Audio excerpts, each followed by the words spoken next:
There's so many levels of what can be done to help people who suffer. Whether they're people who are suffering in this country, whether they're people who are suffering in other countries, whether they're suffering from poverty, whether they're suffering from illness. And there's so many different levels. There's, of course, what you call the grand level, the highest level, which has to do with programs and legislation that gets put in place, for example, at the highest level. Looking at and changing legislation that enables some people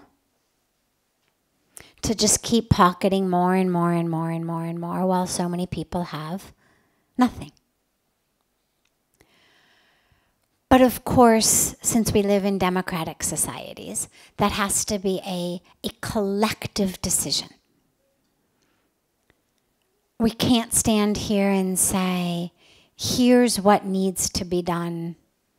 Rather, what we do is we inspire and educate the public so that hopefully people will, when voting for their people who are going to serve them on the grand level, who are going to make laws, who are going to make programs, who are going to institute policies that impact the poor people,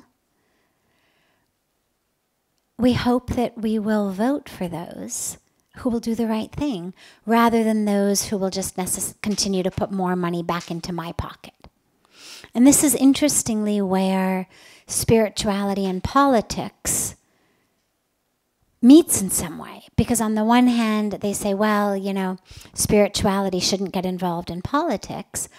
On the other hand, spirituality is so deeply rooted in the concept of the world as a family, so deeply rooted in the concept of us all as one, so rooted in concepts of equality, that to have a situation that's so clearly separate and not one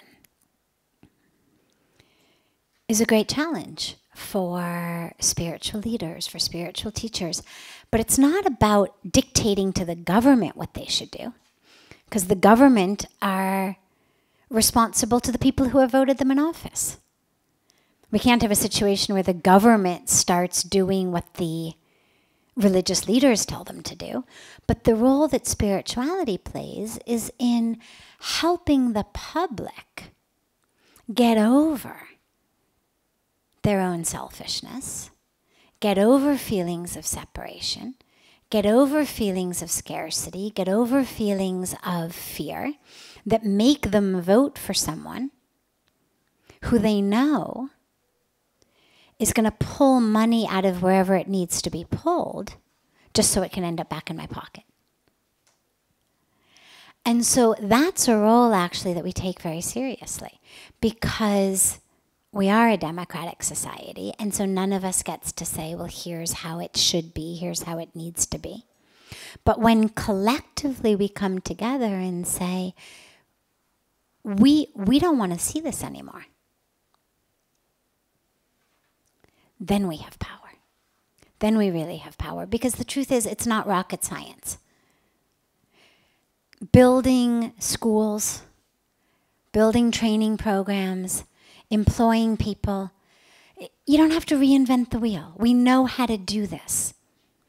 It's not like we're looking at global warming and suddenly for the first time in, recorded human history, scientists are figuring out how to put more, water into clouds, or they're trying to figure out how to cool the atmosphere or plug up holes in the ozone layer. Like, that's rocket science. But what to do with poverty? Well, we know what to do with poverty. We know the role that education plays. We know the role that training plays. We know the role that empowerment plays. So we don't need another, billion-dollar think tank on what to do with poverty.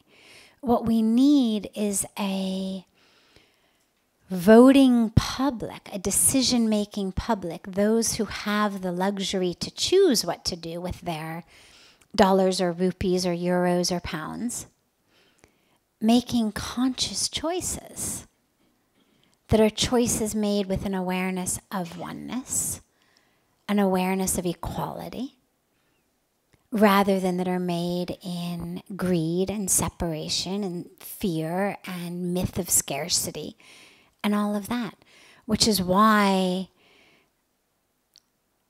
the whole importance of the spiritual movement in this is so important. Because, yeah, on the one hand, we just personally as an organization feed people, we provide medical care, we provide free school, we provide free training. We do all of that. But you can never do it all. You can never do enough. And that's why the spiritual side of it is also so important, because through that, you're able to create a much bigger ripple effect. You're able to inspire and touch others who also then are going to go out, and then maybe they're going to feed people and provide medical care and do education and do training and bring in sanitation and hygiene or whatever their area requires. But that's where the movement of spirituality is so crucial and is so intricately linked and not separate from politics.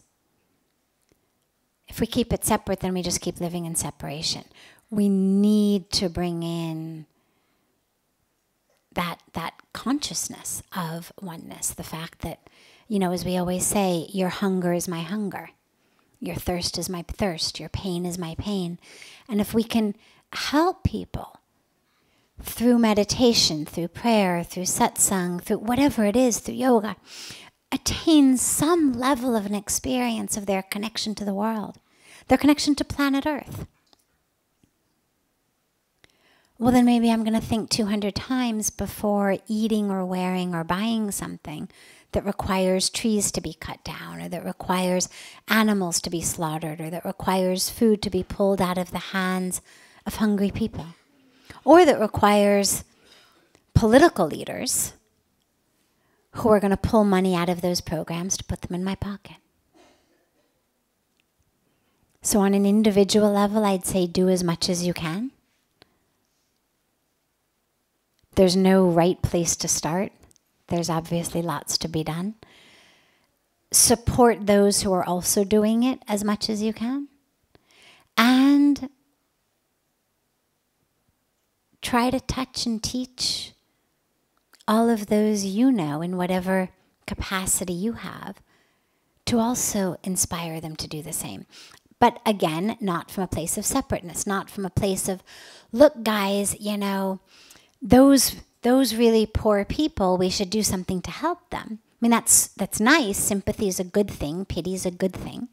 But spiritually, we really want to try to bring people to compassion, which is much more of a connection than us over here with the money serving them over there who don't have it. And aren't we so great? And shouldn't you, applaud us and give us gold stars and awards for being so generous? Compassion is much more the awareness that I have no more right to this than you do. It could be me over there and you over here, because we're all part of the same creation. And just at this moment, in this very little intersection of time and space, I'm playing the role of the one who has, and you're playing the role of the one who hasn't, in order to give me the opportunity to play the role of the one who gives. And you oblige me by playing the role of the one who takes. But it comes from a much deeper place. And then